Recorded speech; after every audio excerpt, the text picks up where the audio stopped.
Look, be honest for a second. Have you ever opened your bank app, stared at your balance, and thought, wait, where did all my money actually go? Like you got paid a few days ago, you didn't make any crazy purchases, no car, no big investment, and somehow your account is already gasping for air. You tell yourself, next month I'll do better. But next month comes and it's the exact same story. If that feels a little too familiar, then yeah, this video is for you. My name is Noble, and I spend way too much time thinking about how people build wealth, and more importantly, why most people never do. If you're someone who feels like you're working hard but your money just isn't growing, like you're stuck in this cycle of earning and spending with nothing to show for it, make sure to hit that subscribe button and give this video a thumbs up if this helps you out. Because here's the thing, most people don't have a money problem, they have a habits problem. And today, we're breaking down the top 10 poor money habits that are quietly keeping you broke so you can actually fix them. Now let's get into it. First, impulse buying. This one is dangerous because it feels harmless. You're scrolling, you see something nice, it's on sale, and you think, it's just $20, it won't hurt. But here's what most people don't realize. It's never just $20. Let's do the math. If you spend $20 impulsively 3 times a week, that's $60 a week. Multiply that by 52 weeks, that's $3,120 a year, gone, just like that. And if you had invested that same $3,120 every year for 10 years at a modest 8% return, you'd have over $45,000. This is where it gets really interesting. Impulse buying isn't about money, it's about dopamine. Your brain gets rewarded for buying, not for saving. So you have to flip the script. Start asking one simple question before every purchase. Would I still buy this if it cost double? If the answer is no, you probably don't need it. Second, no budget. Now, I know, budgeting sounds boring, restrictive, like you're putting yourself on financial lockdown. But look, here's the truth. If you don't tell your money where to go, it will disappear on you, every single time. Studies have shown that people who budget save, on average, 20% more than those who don't. Not because they earn more, but because they're aware. Think of it like this. Driving without a budget is like driving without a destination. You're moving, but you're not getting anywhere meaningful. And no, you don't need some complicated spreadsheet. Start simple. Track your income, track your expenses, and give every dollar a job. Third, ignoring savings. Here's something that might shock you. Nearly 60% of people can't cover a $1,000 emergency without going into debt. That's not because they don't earn money, it's because they don't prioritize saving. Now, you might be thinking, I'll save when I make more. But that's a trap, because if you can't save $50 now, you won't save $500 later. Savings isn't about amount, it's about identity. You have to become someone who saves first and spends later. A simple rule, pay yourself first. The moment money hits your account, move a percentage, 10%, even 5%, into savings automatically. Don't wait. Don't think, just do it. Fourth, living beyond your means.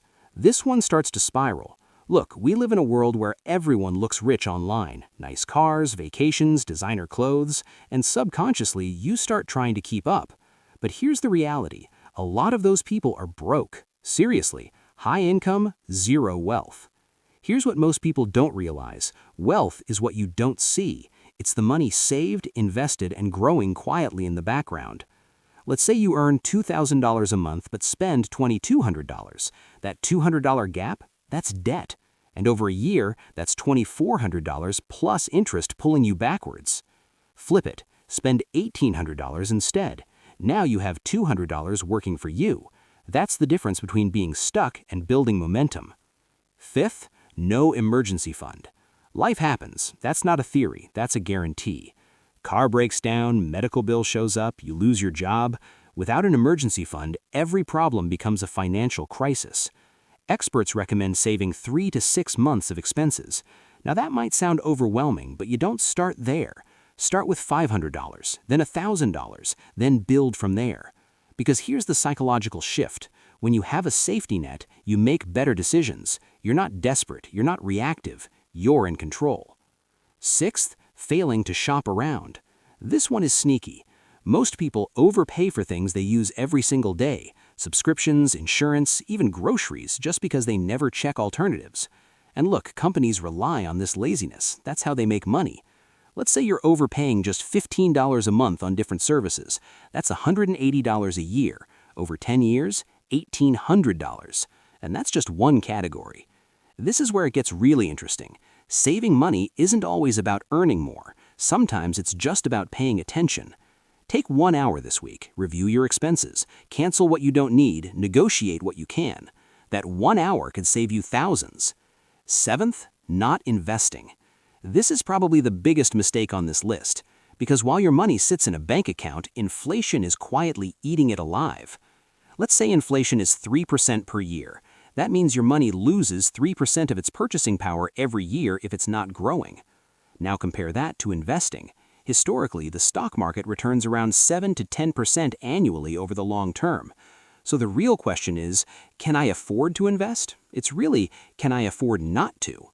Now, you might be thinking, I don't have enough money to start. But you don't need a lot, you need consistency. Even $200 a month invested over 20 years can grow into tens of thousands. Time is your biggest advantage. Use it. Eighth, poor credit management.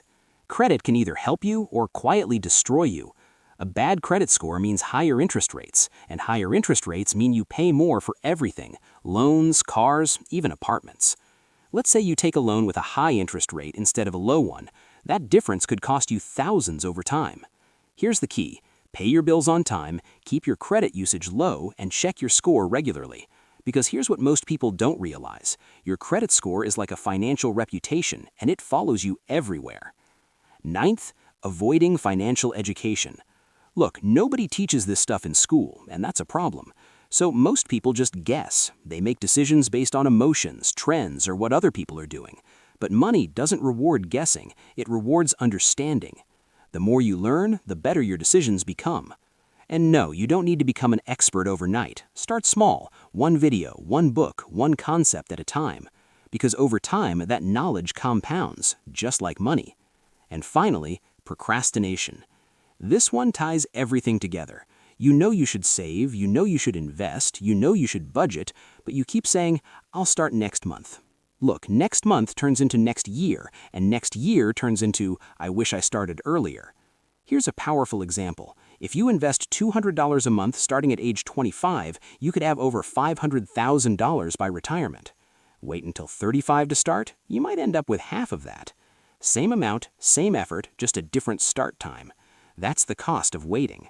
So here's the shift. Stop waiting for the perfect moment. It doesn't exist. Start messy, start small, just start.